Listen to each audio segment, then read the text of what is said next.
Bien, vamos a hacer un pequeño repaso de la clase anterior, donde estábamos hablando de la Patria Vieja y aparece un personaje muy importante para nosotros, un norteamericano, cónsul, ¿no es cierto?, Don Joel Ross Poinsett, que mucho hizo realmente para la Patria Vieja y especialmente fue un tremendo y gran asesor para don José Miguel Carrera y... Muy bien. Entonces, una de las características tal vez más importantes de este periodo de Patria Vieja es que Chile ya comienza paulatinamente a tener un proceso de formación republicana. Muy incipiente, pero en todo caso ya comienza paulatinamente ya el país a acostumbrarse a ser más independiente de aquel yugo español que durante 3 siglos dominó la historia americana, desde el siglo XVI hasta más o menos el siglo XIX. ¿Alguna característica que a ustedes se les haya quedado de la Patria Vieja en cuanto al concepto más, por supuesto, de historia evangélica? Algo que ustedes inmediatamente puedan decirme, algo que les haya llamado la atención. La palabra esa en la lectura dentro del escudo. Ya, correcto. ¿Qué más? ¿Cuál es su acotación? ¿Qué más?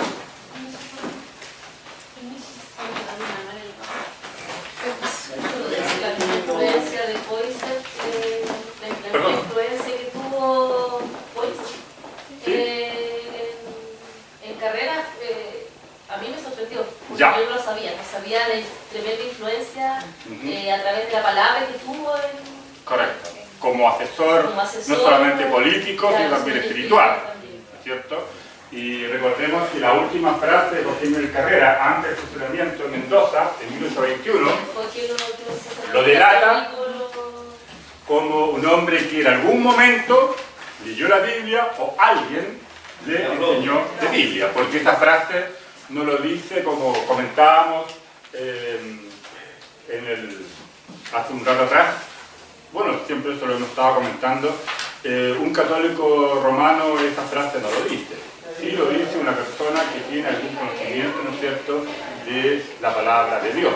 Recordemos que José Miguel Carrera estaba en un momento muy difícil, estaba a segundo del fusilamiento, ¿ya? Él rechaza al sacerdote católico, que era muy normal, que en ese tiempo siempre bendecía a las personas antes que hiciera el fusilamiento.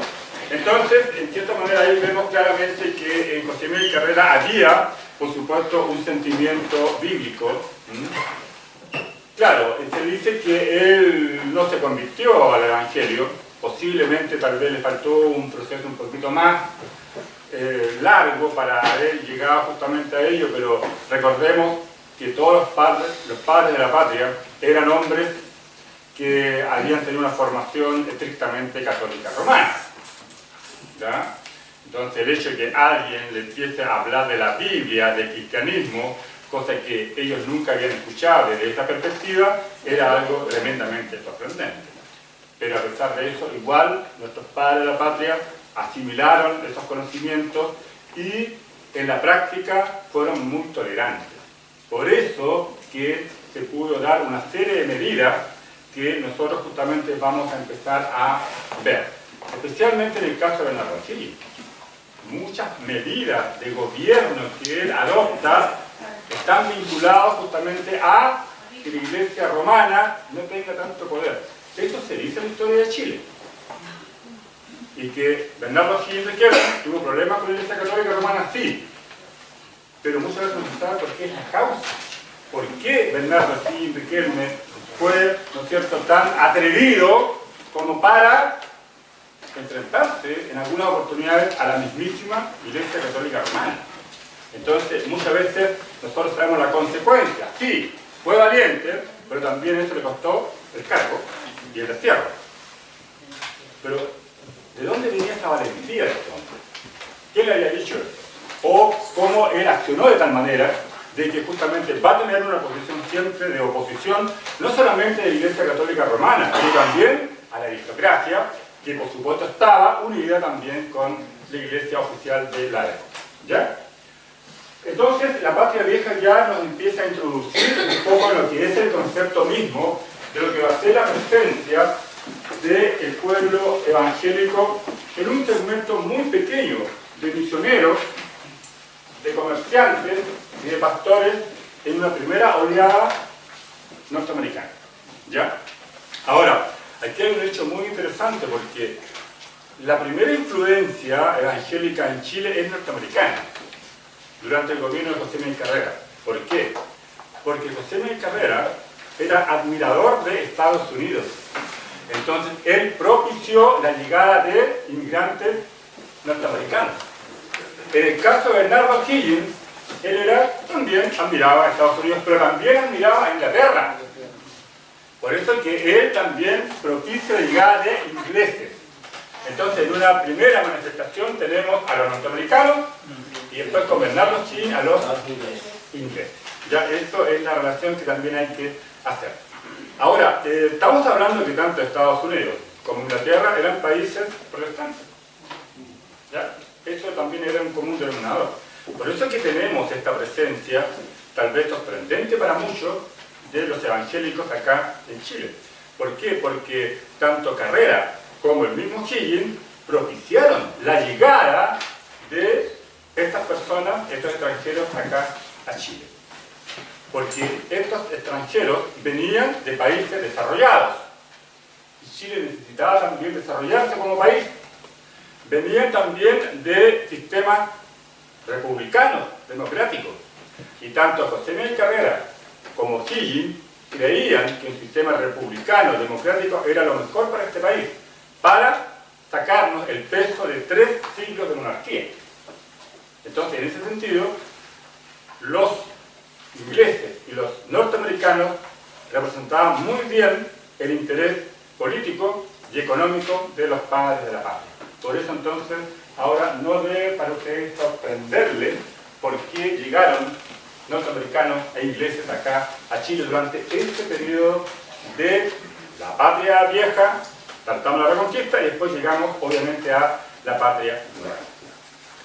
En el apunte ustedes tienen 2 personajes ahí que vamos a trabajar para empezar a introducir la clase del día de hoy. Uno de ellos es justamente un británico de apellido Eljar.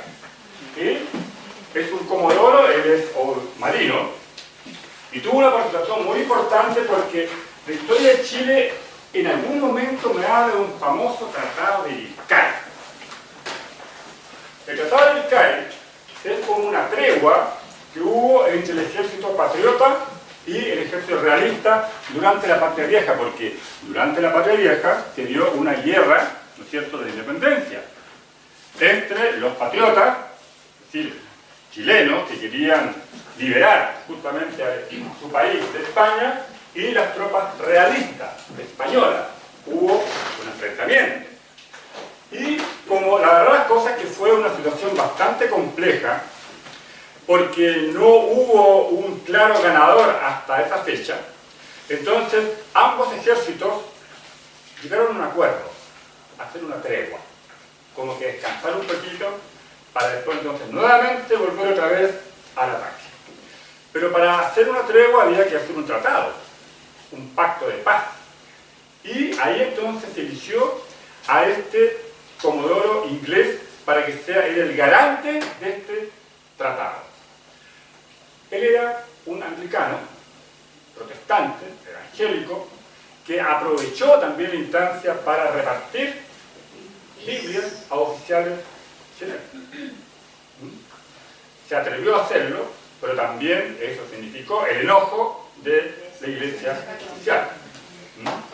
Es decir, una cosa importante, los evangélicos protestantes al cual estamos analizando en este tiempo, ellos, la verdad las cosas que no venían a hacer proselitismo, ¿entiendes? Porque eso no se podía, estaba prohibido, aquí no había libertad religiosa, pero cuando tenían la oportunidad, lo hacían, ¿ya? Hablaban de la palabra, o repartían un tratado, o alguna. Cuando tenían la oportunidad de hacerlo, ahí aprovechaban la ocasión, ¿ya?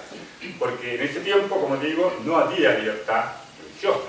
Entonces ellos tenían que actuar con mucho sigilo, con mucho cuidado, ¿ya? Pero algunas veces el amor a la obra y a Dios era tan grande que algunas veces también se sobrepasaba, ¿ya?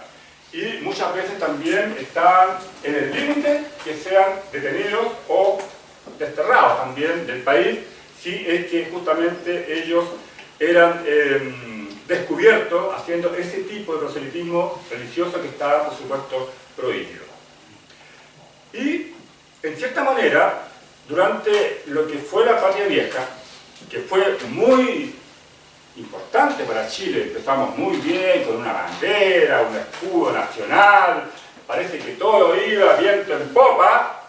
Chile se iba a empezar a liberar finalmente de España. Ustedes bien saben que el ejército patriota fue derrotado por el ejército realista. Y hay una batalla, la famosa batalla del desastre de Rancagua, 1 y 2 de octubre de 1814. En esta batalla, Chile, más bien el ejército patriota, cae derrotado. Acuérdense ustedes, en este momento en la plaza de Rancagua, ¿no es cierto? Ahí quedan sitiados las tropas chilenas, los españoles empiezan por todos lados a atacarlos. Al final, don Bernardo O'Higgins, con un grupo de valientes, rompe el cerco español y con eso ya prácticamente la posibilidad de que el ejército patriota pueda vencer a los españoles cada vez era menor. Por ahí tenemos cerca a don José Miguel Carrera, que como se dice en buen chileno estaba como que era guaite, viendo qué es lo que le pasaba a Bernardo O'Higgins. Y hay una cosa importante acá. Ya Carrera con O'Higgins estaban conectados. Y una de las razones, y un punto bien importante en una carta que le escribe Poinsett a José Miguel Carrera y a O'Higgins, le dice, por favor, traten de reconciliarse. Escuchen bien lo que estoy diciendo. Él, Poinsett, le dice a O'Higgins y a Carrera, traten de reconciliarse, porque si siguen peleados, se van a desunir. Tienen un enemigo muy poderoso, que es el ejército español. Pero si ustedes siguen con estos temas personales, van a debilitar la causa patriota. Ya. ¿Y ustedes saben la razón? ¿Cierto? La derrota del ejército chileno también se debió a descoordinaciones en la estrategia entre O'Higgins y los Carrera. Entonces, Poinsett eso lo sabía y se les advirtió. Él en cartas tanto a O'Higgins como a José Miguel Carrera. Pero las odiosidades de Carrera y O'Higgins eran tan grandes que lamentablemente igual imperó ese concepto más humano de personalismo y se llegó a lo que ustedes bien saben, al desastre de Rancagua del 1 y 2 de octubre de 1814. ¿Qué pasó ahí? El ejército patriota sale en desbandada, ¿no es cierto? El imperio español vuelve nuevamente a dominar Chile. Muchos patriotas, especialmente comprometidos con la causa, se van fuera de Chile, especialmente a Argentina, Mendoza y Buenos Aires. Hasta ahí termina la Patria Vieja para Chile, el Chile independiente en este caso. Que de una manera, sí, un saldo positivo para los evangélicos protestantes, porque influyeron, no solamente hubo presencia aquí, cuidado, aquí hay que tener bien claro el concepto de presencia e influencia. Es distinto, ¿no es cierto? ¿Y qué diferencia hay entre marcar una presencia y marcar una influencia? La presencia puede ser momentánea, en cambio la influencia sigue en el tiempo. Correcto, y marca tendencia, marca idea, marca una posición, y esa posición se cumple, como lo hizo José Miguel Carrera. Entonces, por eso que los evangélicos de la época de la Patria Vieja marcaron una influencia, más que una presencia. Eso que lo tengan por favor bien claro. ¿ya? Porque por ahí también va pregunta de prueba. De prueba. Es el que vamos a tener que hacer en algún momento. ¿Ya? Una pregunta Dígame. historia. De lo que yo siempre sabía que Miguel Carrera y ellos tenían esa tendencia a tener poder entre ellos, por eso tenían tantas diferencias y por eso nunca se unieron. Por supuesto. Si Miguel Carrera era el jefe máximo obviamente el gobierno, y Bernardo O'Higgins ya también había comenzado a tener también poder dentro del ejército. Correcto, exactamente. Por, digamos, los poderes mal adheridos, llegó entonces a que finalmente Carrera y O'Higgins nunca se pudieran ensamblar, como se dice. Aparte que siempre Carrera miraba en menos a O'Higgins. Claro, porque Carrera era un aristócrata. Y Bernardo O'Higgins Riquelme era un guacho. Así, un guacho. ¿Ustedes saben lo de Bernardo O'Higgins, ¿no es cierto? Sí. Sí, un guacho. Exactamente. ¿Sí? Era un ilegal. Nació de una situación al cual su padre, cuando ya está casi a punto de morir, le reconoce a Bernardo O'Higgins como hijo legítimo. Y antes, Bernardo se llamaba Bernardo Riquelme. Posteriormente, Bernardo se llamó Bernardo Higgins. Higgins, no O'Higgins, porque también hay una diferencia. ¿Ya? Porque ustedes saben que en ese tiempo estaba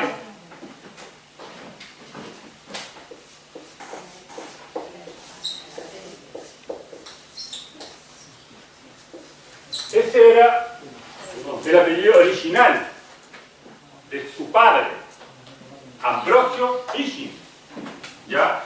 Y dicho sea de paso, fue el fundador de la ciudad de Osorno, ya en 1776.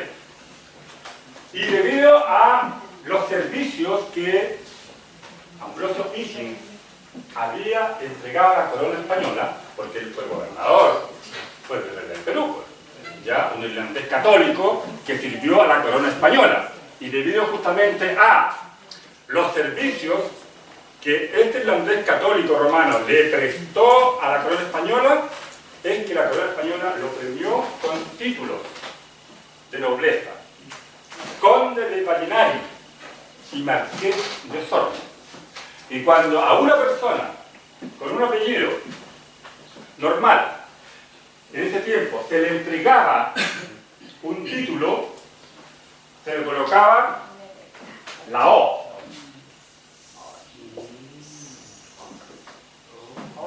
¡Oh! Pensé que iban a hacer la tremenda exclamación. ¡Oh!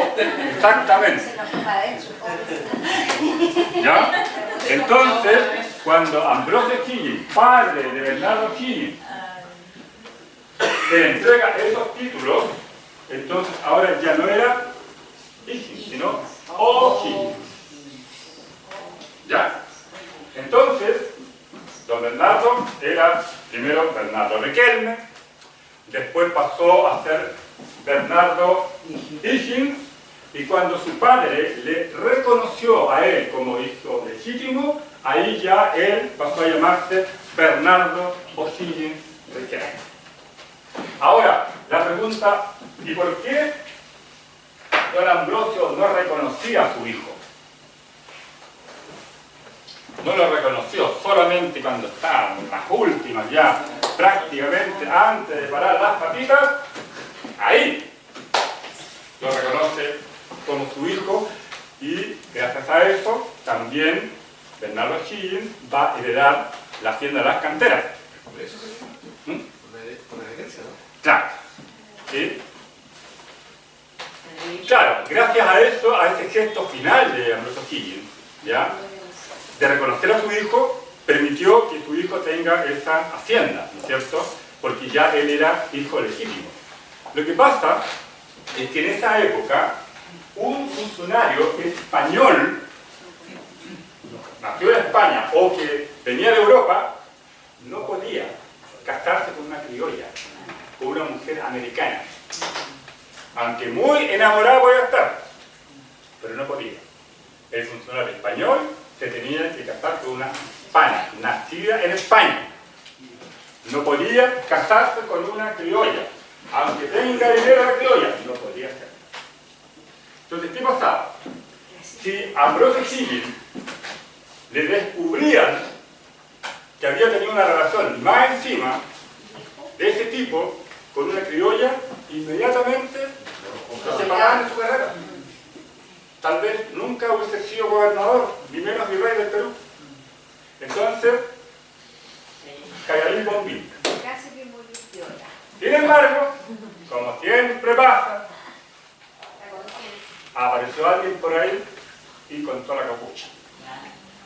El Ambrosio Higgins había tenido por ahí un domingo 7 y había aparecido un personaje que más encima estaba provocando ya ciertos problemas ya, porque había salido medio rebelde el hijito, andaba hablando de república y cosas por el estilo, ¿ya? Y al final, ya en sus últimos días, Ambrosio Higgins tuvo que reconocer que efectivamente había tenido un hijo ilegítimo con una criolla que se llamaba Isabel. Doña Isabel, ¿ya? Riquelme. Bien, esta es la historia de don Bernardo Higgins, una historia muy triste, porque él, aunque su padre lo educó en muy buenos colegios en Chile, en Lima y en Inglaterra, prácticamente siempre fue vetado porque era un hijo ilegítimo. Se rumoreaba que parece que es hijo de Ambrosio Higgins. Rumores que al final se confirmaron.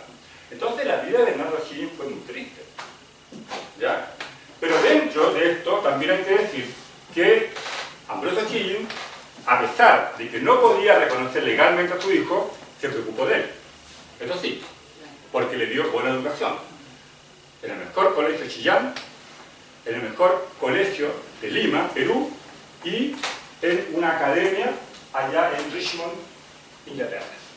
Todo eso pagado por su padre, con algunos problemas, pero en todo caso pagado por su padre. Es decir, en cierta manera, Ambrosio Higgins, claro, quería que su hijo se educara, y la única manera, perdón, siempre lo reconoció.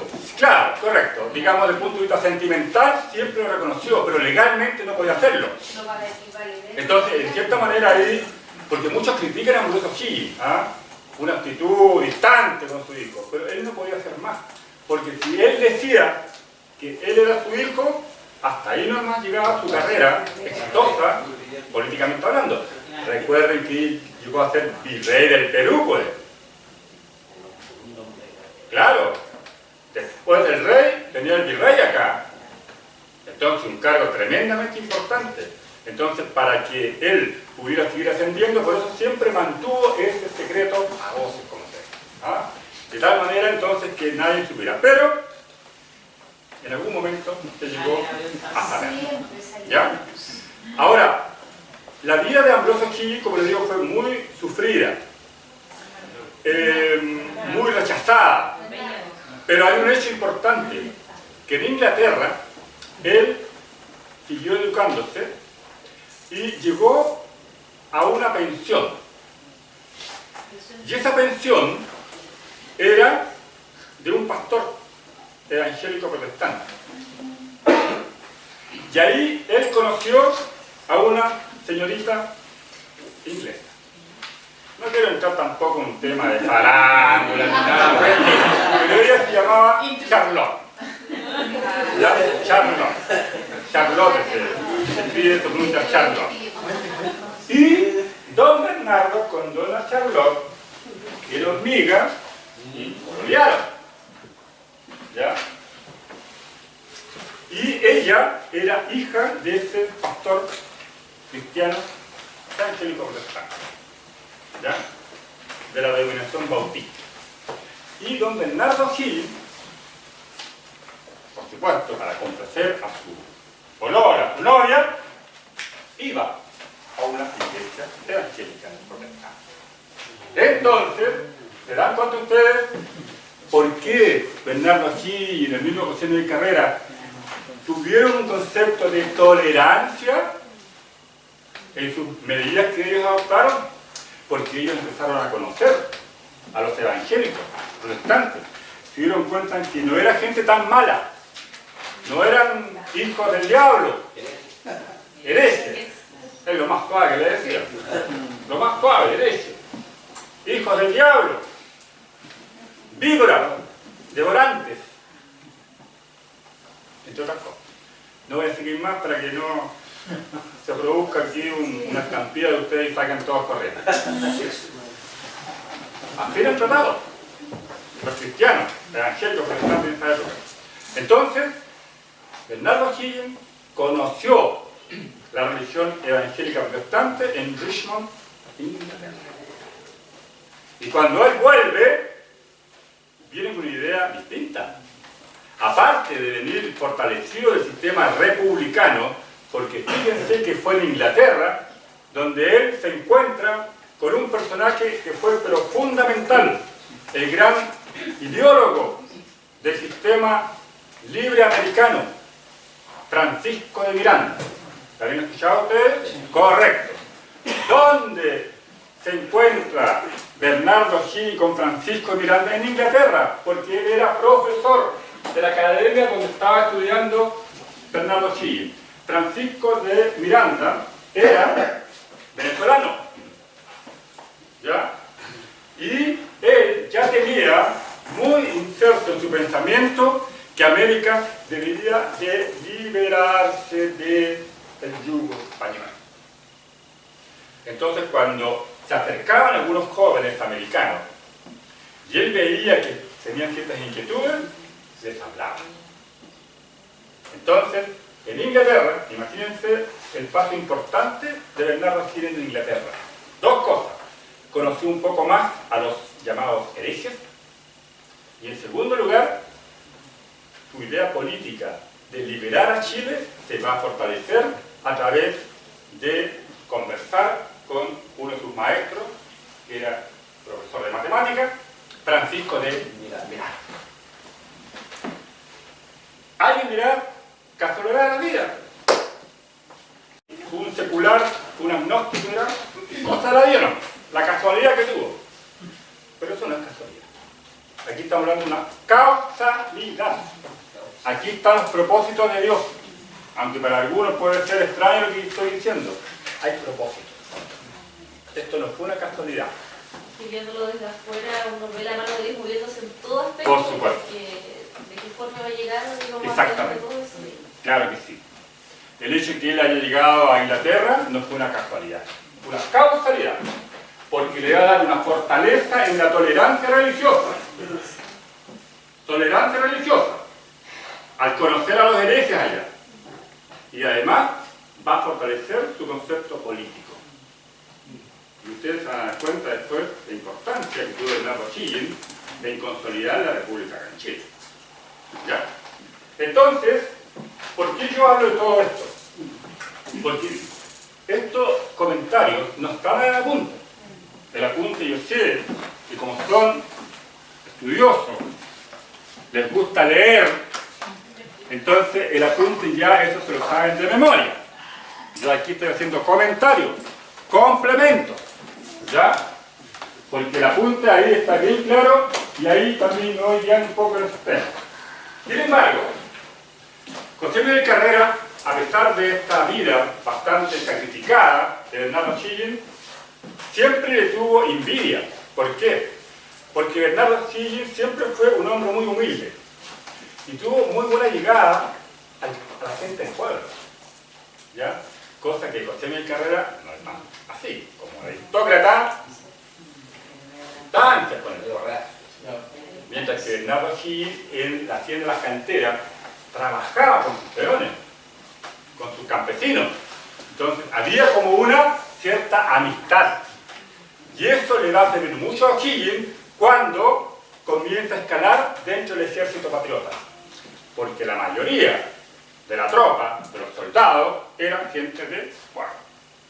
Entonces por eso que a O'Higgins lo van a querer bastante y no tanto a José Miguel Carrera. Y eso ya provoca ciertas envidias, ¿ya? Situación que va a provocar lo que les digo, el desastre de Rancagua. Bien, se produce la Reconquista, llegan los españoles, aparece un señor, Marcó de Pont, de él se habla muchas cosas, más malas que buenas, incluso hay dudas con respecto a su integridad como persona. Se decía que de repente se le corrían unos aires medio raros, que se le quemaba el arroz, daba vuelta al platillo, bueno ya. El tema está en lo siguiente, que hizo un muy mal gobierno, ¿no? Es decir, en vez de ganarse a los patriotas, él los reprimió. Los reprimió. Entonces, aquellos patriotas que estaban un poquito indecisos, ¿ya? ¿Para dónde nos vamos aquí? ¿Para dónde va la micro, como algunos dicen? O seguimos apoyando al rey, o vamos a tomar partido por este sistema republicano, democrático, estos jovencitos aristócratas. Ya con el hecho de la Reconquista hay algunos que toman la decisión de ya pedir libertad para Chile, debido a que los españoles fueron extremadamente duros contra los patriotas y todos aquellos que tal vez no habían mostrado fidelidad al rey. Tanto así que muchos patriotas fueron llevados a una cárcel, a Juan Fernández, ¿ya? Y ahí los llevaron y prácticamente los dejaron a merced de lo que le podía pasar. Incluso algunos patriotas ya de tercera edad. Y todo eso obviamente va provocando en la aristocracia criolla ya un rechazo a los signos y símbolos del Imperio Español. ¿Ya? Entonces, la Reconquista, en cierta manera, va a favorecer también la causa patriota, porque muchos van entonces a abrazar la causa ya definitiva de Chile, ya para liberarse de, en este caso, España. Y llegamos a la Patria Nueva, pero un poquito antes. Ustedes saben que se forma un ejército libertador de los Andes, cruza la cordillera en el mes de enero, ¿no es cierto? Obviamente tenía que ser en el periodo estival. Llega a Chile, 2 batallas, Chacabuco y Maipú. ¿Ya? Triunfo para las armas patriotas. El ejército libertador de los Andes, formado por argentinos y también por chilenos. Su general en jefe era José de San Martín y el segundo era, en este caso, Bernardo O'Higgins Riquelme. Bien, con estas 2 batallas comienza nuevamente a surgir el proceso de independencia nacional. Estas 2 batallas no van a consolidar totalmente el Chile independiente, porque en Valdivia, ciudad de Valdivia, que está al norte de Osorno, todavía hay dominio español, Chiloé también. ¿Ya? Entonces, vemos que toda la zona central ya está prácticamente en manos de los patriotas. Y ahora empieza el gobierno de Bernardo O'Higgins Riquelme, ¿ya? Con todas las medidas y con todo lo que ustedes saben de él. Pero aquí lo importante es agregar ahora a un personaje que fue tan importante como Poinsett durante la Patria Vieja, Diego Thompson. ¿Qué sabemos de él?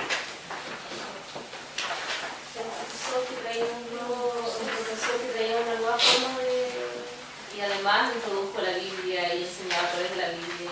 Correcto. Ya. Con esto lo dijiste todo.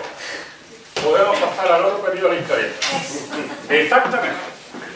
Hay un sistema lancasteriano que utilizaba como texto de estudio la Biblia. ¿Ya? Este es un sistema que fue creado por un pedagogo inglés del nombre John Lancaster, y de ahí viene el sistema lancasteriano, pero el de él, y él era también un evangélico protestante. Y hay un hecho que es muy importante, y aquí vemos cómo la reforma protestante va a influenciar mucho, especialmente en todo el devenir de las iglesias evangélicas protestantes. Ustedes saben que en el siglo XVI se dio la reforma protestante, aparece Don Martín Lutero, aparece Juan Calvino, pero siempre muchas veces nos quedamos en la parte religiosa. Pero el movimiento reformado del siglo XVI fue mucho más que eso. Fue político, económico, social.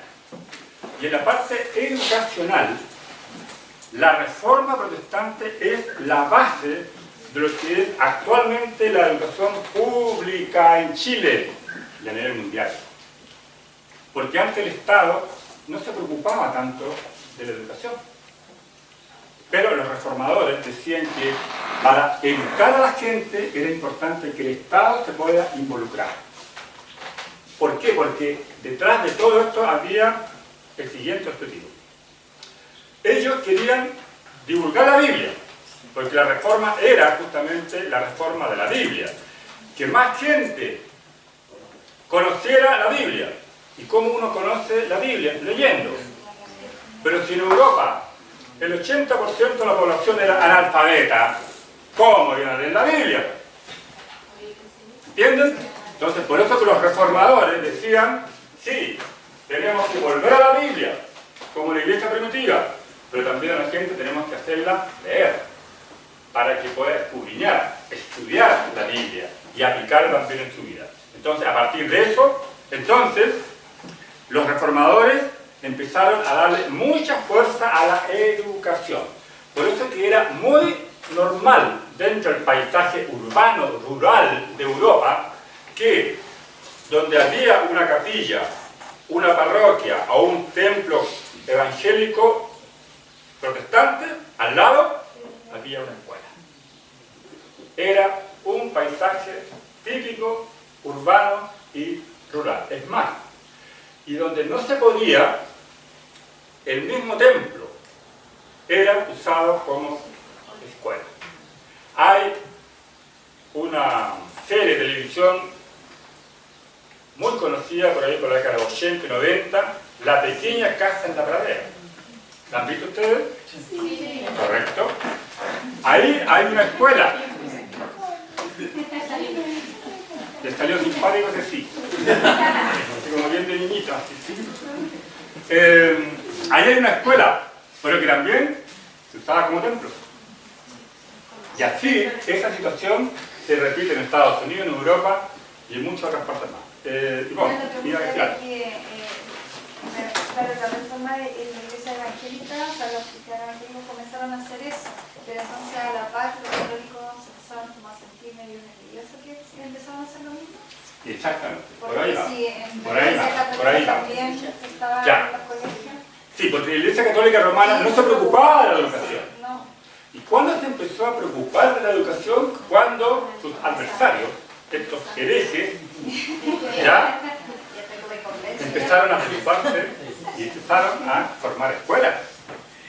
¿Ya? Entonces ahí la Iglesia Católica Romana reaccionó.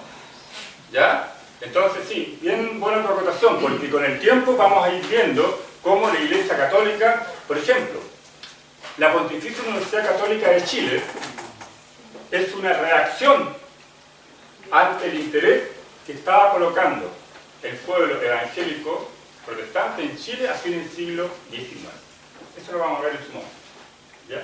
Y muchos colegios, escuelas católicos, nacen en reacción, en respuesta a lo que estaban haciendo los herejes. ¿Ya? Entonces, la reforma le dio una importancia fundamental a la educación. Porque, como les digo, ¿qué sacábamos? Hablar de la Biblia, regalar Biblia, y la gente no sabía leer, pues. Entonces había que darle educación. Y de ahí también comienza a aparecer las llamadas escuelas bíblicas dominicales, ¿ya? Donde a los niños y niñas no solamente se les enseñaba las primeras letras, sino también, ¿ya?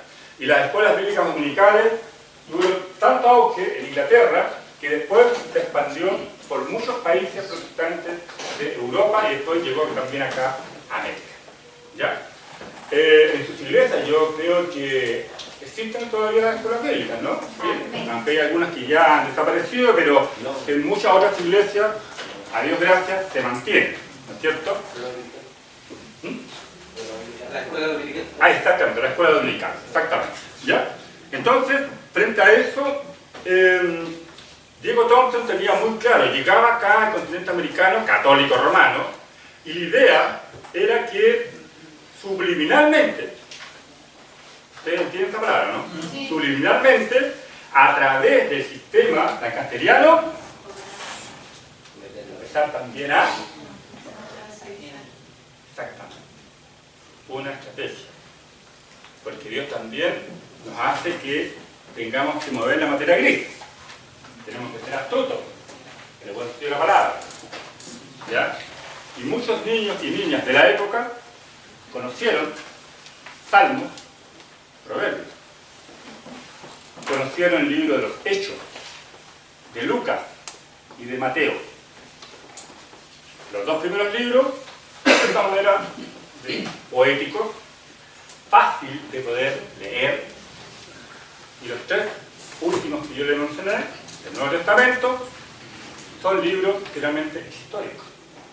También fácil de leer para que los niños también vayan entendiendo cuál era entonces el ministerio de Jesucristo. Es decir, en vez de entregarles textos de lectura seculares, le entregaban extractos de porciones de la Biblia. ¿Me entienden un poco la idea? Y de esa manera también aprendían a leer y también aprendían de la Biblia.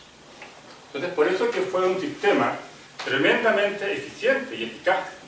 Y fue el primer sistema pedagógico que se instauró durante el sistema republicano en Sudamérica. Porque este sistema no solamente estuvo en Chile. Diego Thompson primero llegó a Argentina, después se vino acá a Chile, Perú, Colombia, Venezuela. ¿Ya? Prácticamente casi todos los países sudamericanos él visitó para empezar a implementar este sistema lancasteriano. Y lo otro, que también es muy importante, en ese tiempo Chile tenía pocos profesores. Y ustedes leyeron ahí el apunte, ¿no es cierto? También había un sistema dentro de lo que estamos hablando, de que al alumno más aventajado se le pasaba a ser ayudante. Y si ese ayudante mostraba interés, ¿no es cierto?, en aprender, en seguir aplicando nuevas metodologías dentro del sistema, pasaba a ser profesor. En las universidades se da mucho ese sistema.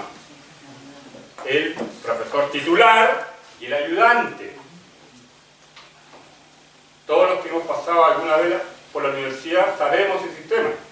O en algún instituto, en alguna academia. ¿Ya? Y ese sistema es evangélico protestante. Creado en el sistema de John Lancaster. Ellos crearon y perfeccionaron el sistema. Entonces, cuando nosotros de repente vamos a la universidad y tenemos un profesor titular y un ayudante, acuérdense de John Lancaster. Evangélico protestante. Claro, a la hora que uno empieza a preguntarle a esos profesores de la universidad, oye, ¿tú sabes dónde salió este sistema que tú tienes un ayudante también? Tal vez no tiene idea. Y ni se imaginan que fue un hereje el que creó el sistemita. Por eso mismo nadie... Esas son las cosas que muchas veces nosotros como pueblo evangélico desconocemos. ¿Ya? Y muchas veces creemos que nuestra historia es muy pequeña, muy reducida, ahí dentro del templo. Ahí nomás. Pero no.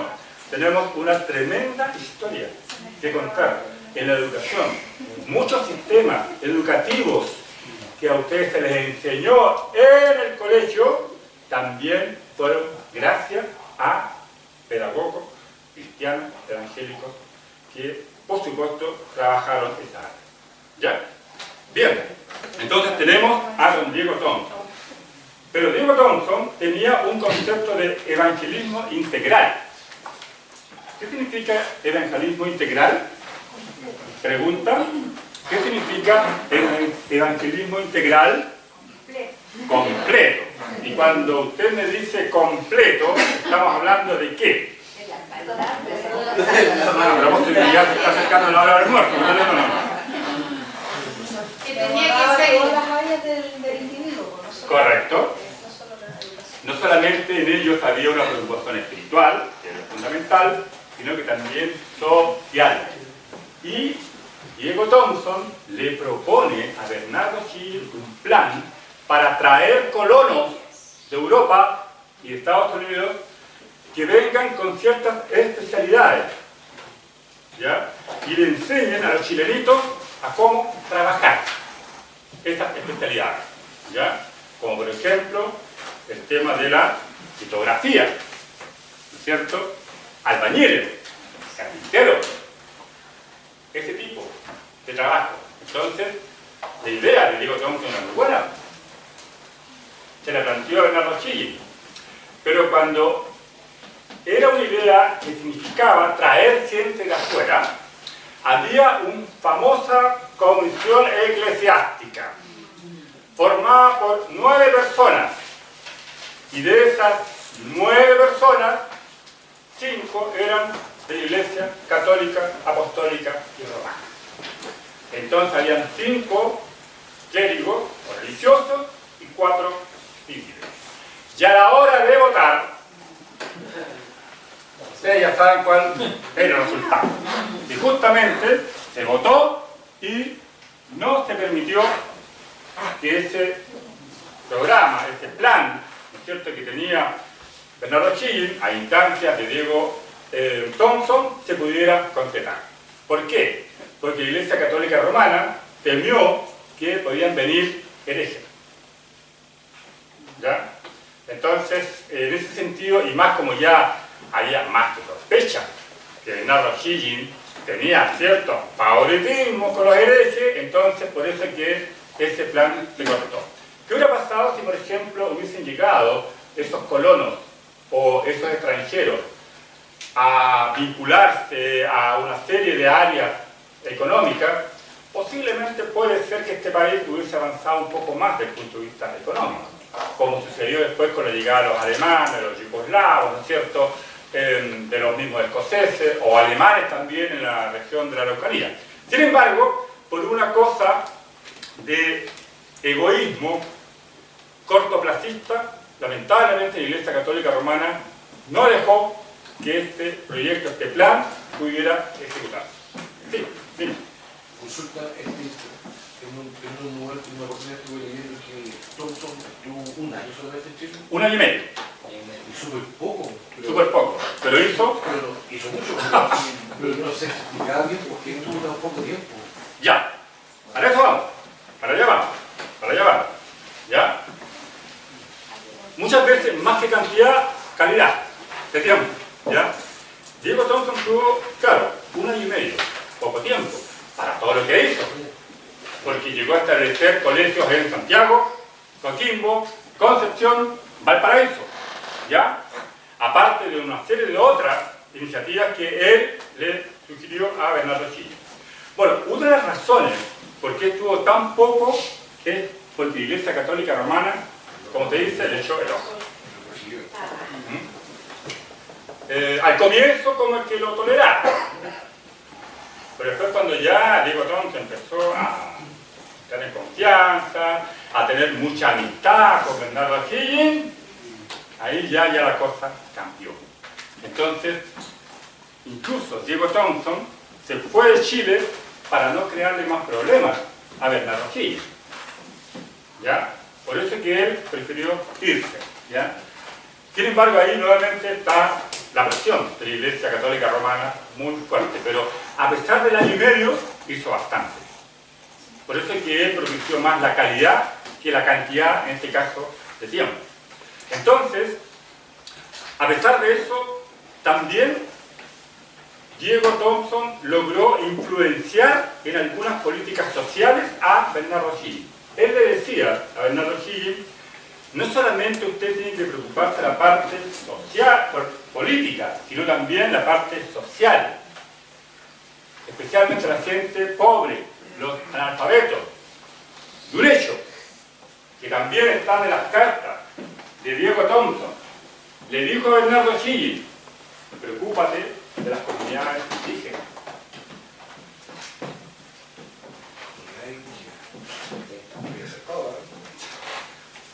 Hasta yo me sorprendí cuando leí esas cartas. Preocúpate de las comunidades indígenas. Preocúpate de los mapuches que están al sur de Santiago. ¿Ya? Dale también a ellos una oportunidad para que puedan ser parte de esta república. No, él no estaba diciendo que los mapuches sean una república independiente, no.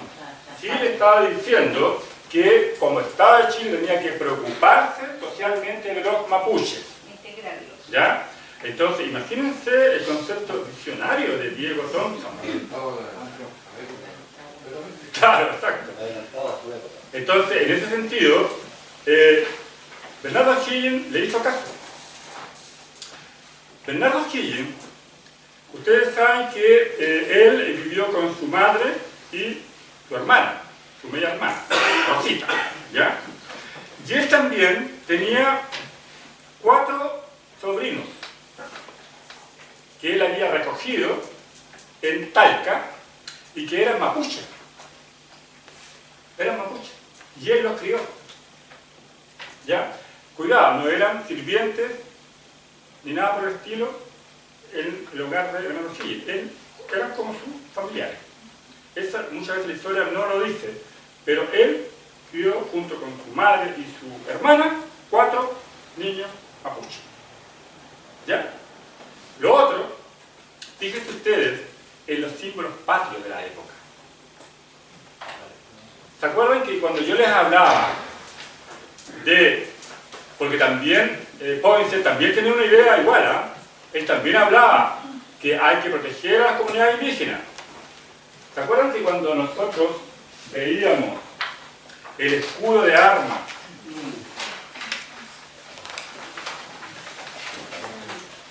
¿qué aparecen ahí? Un hombre y una mujer. Españoles, criollos, indígenas. Escudo de armas de Chile, indígenas. Ahora, ¿quiénes están ahí? Ya. Todavía están ahí. Ya están a punto de desaparecer los pobres, pero ahí están todavía. Ah, agarrado, firmado el escudo. Ya están, se caen, ya. ¿Ya? Dice que lo van a cambiar por un perro y por un perro.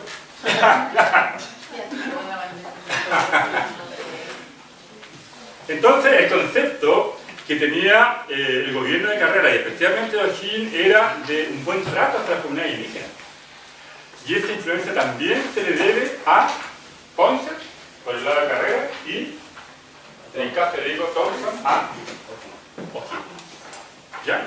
Entonces ellos tenían un sentido visionario. Ellos no solamente acá vinieron por cosas específicas, sino que ellos veían que dentro de sus posibilidades como cristianos tenían la posibilidad de influenciar a una patria muy joven como era Chile y que necesitaba de buenos consejeros. A Dios gracias, tanto Carrera como O'Higgins tuvieron buenos consejeros. ¿Sí? El propósito de Dios. Con 2 padres de la patria que fueron personas tolerantes con los herejes.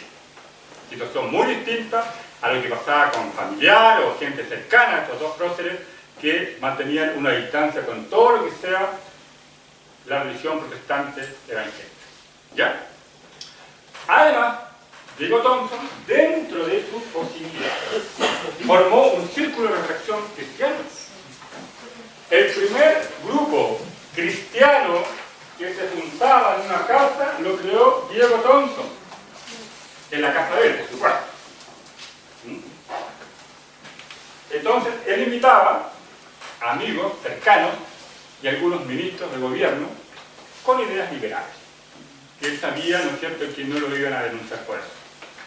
Porque incluso estaba prohibido tener cultos privados en ese tiempo. El primer culto evangélico protestante durante el gobierno de Bernardo O'Higgins lo hizo Diego Thompson en su casa. Invitó a algunos ministros y algunos amigos cercanos. Entonces, vuelvo a decir, él no vino acá a instalar una iglesia o a hacer proselitismo directamente, porque eso estaba prohibido. Pero sí, cuando tenía la oportunidad, en su casa, juntaba a algunos próceres de la patria, entonces Bernardo O'Higgins, y ahí les hablaba de la palabra y de la Biblia. Y en el caso de Bernardo O'Higgins tenía una ventaja, porque él ya sabía algo cuando estuvo en Richmond, Inglaterra. ¿Ya? Consultas, dudas, comentarios. Es interesante saber que además pasó a Perú Claro. y también a Colombia, en general América. Claro, eso es lo que habíamos dicho. Claro, Diego Thompson, Diego claro. Thompson resumió, o llevó eso también a otros países. O sea, Claro. realmente, Porque la idea era establecer un sistema cafeteriano en toda América. ¿Ya? Entonces Diego Thompson después fue a Perú, Colombia, Venezuela. Y hay un hecho muy importante en el caso de Diego Thompson. Porque él fue el primero, a propósito de preocuparse a las comunidades indígenas, fue el primero que tradujo partes de la Biblia en un idioma autóctono. Exactamente, el quechua. Ni siquiera la Iglesia Católica Romana lo había hecho. Lo hizo él, Diego Thompson, un evangélico protestante. El primero que va a traducir, no toda la Biblia, pero porciones de la Biblia al quechua. Así que esos son datos importantes que tenemos que saber, comentar, conversar, en el sentido de que la presencia y la influencia evangélica en el tiempo que estamos estudiando fue tremendamente importante y valiosa. ¿Ya? ¿Alguna? Sí. Ya. Me queda como resultado de que, como usted decía, que no hay casualidades, o sea, Causalidad. que causalidad, que hice de hecho, pero cuando venga el poder sobre el Espíritu Santo venga sobre vosotros, y se me seréis testigos en Samaria, en Judea y hasta el último de la tierra. Exactamente. Nosotros. ¿Somos Exactamente. el último de la tierra? Así es. Una Claro. consulta, Se estaba cumpliendo justamente lo que Jesús quería. Hasta los últimos confines de la tierra. Y después de esto lo vamos a recalcar mucho cuando empecemos a hablar de un misionero anglicano que se llamó Allen Gardiner. ¿Ya? Allen Gardiner, un misionero anglicano, espera un poquito. Él sí que llegó hasta los confines del mundo. Llegó a evangelizar a los Onas. ¿Ustedes saben dónde quedan los Onas? En el extremo sur de lo que era nuestra Patagonia chilena entera. ¿Ah? Exactamente. Pero eso lo vamos a ver en su momento. Sí, dime. No, a mí lo que me queda como reflexión en realidad es la astucia de cómo el Señor se movía a través de él. Sí, Entonces, ¿qué claro. estamos haciendo nosotros? ¿Cuál es el ejemplo que yo rescato para mi vida? ¿De qué manera yo aplico esto en el Señor? Dime, llega ya de escalofrío, llega a respirar el agua cuando me dicen De hecho, nosotros tenemos ¿qué hacemos nosotros? ser astutos y aplicarlo en el lugar donde Claro. nos encontramos. O sea, el Señor nos coloca en una parte Exactamente. física para que nosotros Claro. Hemos hablado de Ponce, de Thompson, nos emocionamos, oye, qué tremendos personajes. Y nosotros, ¿qué hacemos? profesor, Parte de lo que Dígame. estamos haciendo. Que no sea muy difícil la pregunta para que la podamos contestar. no, es una pregunta que nos viene más bien, por ejemplo, dentro del círculo que usted frecuente o eso. Nunca se ha dado la ocasión de poder invitar a autoridades y darle a conocer, por ejemplo, esta forma, cómo realmente los cristianos protestantes estuvieron presentes en nuestra historia. Sí, sería muy interesante. Ahora, sí he tenido oportunidad, pero queríamos conversar con don Ricardo, el director de sí, claro. Ahora, en el caso personal mío, he tenido la oportunidad de conversar con algunas autoridades y sí, cuando se da la posibilidad, converso. Como, por ejemplo, si converso con una autoridad de educación, aprovecho a hablar de lo que estamos hablando ahora. Cuando converso con un político, también tenemos temas de más para poder decirle, mire, esto fue el aporte político a la República de Chile que hizo los evangélicos. Sí que he tenido la oportunidad, pero no, todos juntos no. Alguna vez se puede dar. Pero tenerlos todos juntos no, pero sí he tenido la oportunidad de conversar con ellos y cuando se da, entonces ahí uno tiene la posibilidad de conversar. Lo mismo que les puede pasar a ustedes. Y por eso yo les digo, esta información, por favor, que no se quede aquí entre las cuatro paredes. ¿Ya? No se quede aquí. Ustedes ahora pueden hablar con mucha soltura y personalidad de quienes fueron los evangélicos, por lo menos en el siglo XIX, que se involucraron en la parte económica, política, social, en todo. ¿Ya? Entonces, por eso es que es importante la identidad evangélica en cuanto a su aspecto histórico. ¿Sí? Yo quería contarle Sí. un pedacito de parte de mi historia. ¡Ay, ay, ay! No, Silencio, por favor. un pedacito nomás. No. ¿Qué pasa adelante? Hablando de... ¿Puede pasar adelante, hermana? No. Hablando de cuando uno está frente a autoridades. Ya. En una ocasión me tocó, así pero sin aviso, nada, me pidieron que dé un discurso ante unas autoridades, bien, más de 100 personas. Ya. Y nadie quiso, o sea, buscaban y querían que yo la vaya.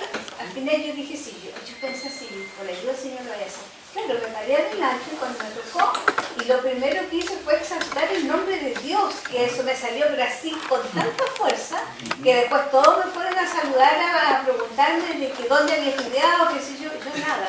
Así.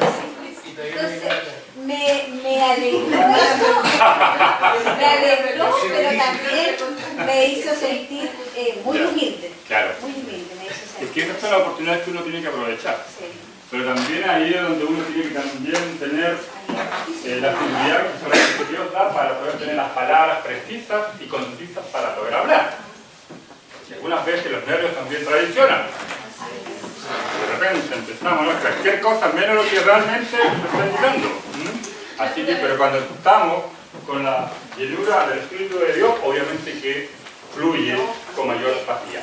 Me espera un poquito porque aquí mi hermana me está pidiendo una hora ya la palabra. No, esos son detalles. Por ejemplo, yo creo que quizás completando un poco lo que dice la hermana que estamos haciendo nosotros. Y tirar un carrito, yo creo que el trabajo que usted nos dio de investigar, o sea, asociar, buscar cómo comenzó nuestra iglesia en nuestra comuna, que para mí no ha sido fácil, pero Dios ha abierto la puerta increíblemente, así que es un milagro que yo haya obtenido tanta información en tan poco tiempo. Permite conocer esas personas que vinieron a plantar aquí en la iglesia, qué tipo de personas eran. ¿Qué es lo que lograron? Porque el objetivo que tiene la iglesia ahora es muy diferente al antiguo. Sí, o sea, la visión que tenían ellos era muy distinta a la que hay hoy. Hoy día se administra bienes, antes se administraba vidas. Entonces lo que nosotros estamos haciendo ahora, en este actual, porque estamos hablando de este día, el trabajo que Dios nos dio, o sea, para mí el trabajo que usted dio, yo creo que cumple lo que nosotros estamos recopilando información y vamos a destacar cosas que a lo mejor estaban tan escondidas y eso yo creo que es fundamental. Sí. No sé, yo no sé si respondo a, pero para mí esa sería como el objetivo de qué estamos haciendo ahora. Creo que este trabajo que usted nos dio parte de aparte de todo lo que hacemos como congregación, como Claro. estamos Pero mirado desde el punto de vista En todo individual. caso, cuando se habla de destacar cosas, bueno, tomando sus precauciones también. sí, pero No vaya a ser que de repente por ahí aparecen cosas sí, no, si estamos de la hablando historia de la iglesia que no se sabía. A ver, y una de esas, por culpa mía, se divide la iglesia. Más, ¿sí? estamos hablando de lo que Ya, pasa en la terminamos. Sí, gracias por, en todo caso, sí, buena tu aportación. ¿Querías decir algo? No, le estaba diciendo a la hermana que Ya. estamos Toda la palabra Una tuya. consulta, Ya. más de lo que estuvimos viendo en clase. Don Diego Thompson, nosotros tenemos una idea de lo que es la Reina Valera. Sí. Y pero él no tenía Reina Valera en ese tiempo para poder enseñar qué libro utilizaba él, para poder... No tenía la Reina Valera. No sé. Sí, ya estaba. Sí, estaba. Lo que pasa es que la versión Reina Valera estaba prohibida que ingresara a, digamos, América, porque era una Biblia hecha por dos herejes, que habían sido monjes, católicos romanos. Ahora, Reina Valera son dos personajes, no es el mismo. Por si acaso, porque hay gente que piensa Reina Valera, el primer apellido y el segundo apellido. No, son dos monjes distintos. Uno se llama Reina y el otro se llama Valera. Ahí lo pueden ver también en muchas de estas versiones. No, ya se conocía esa versión. Lo que pasa es que Diego Thompson utilizó una versión donde aparecían los 66 libros del Evangelio, ¿ya? Pero sí habían algunos libros apócrifos en el Nuevo Testamento, ¿ya? Entonces, debido a eso es que la Iglesia Católica Romana lo le toleró usar esa Biblia, pero obviamente que Diego Thompson no utilizaba los libros apócrifos. Obviamente él se iba a los 66 libros de la Biblia, pero en el caso de la versión Reina Valera ya existía. Bien, ¿estamos? ¿Sí? Muy bien pues. Y como siempre digo, hoy día vamos a salir 5 minutos antes. Cómo se portaron bien, no me hicieron desorden, súper simpáticos, súper agradables. Les voy a dar 5 minutos entonces para que se retiren. Y colorín colorado, esto es historia para acá.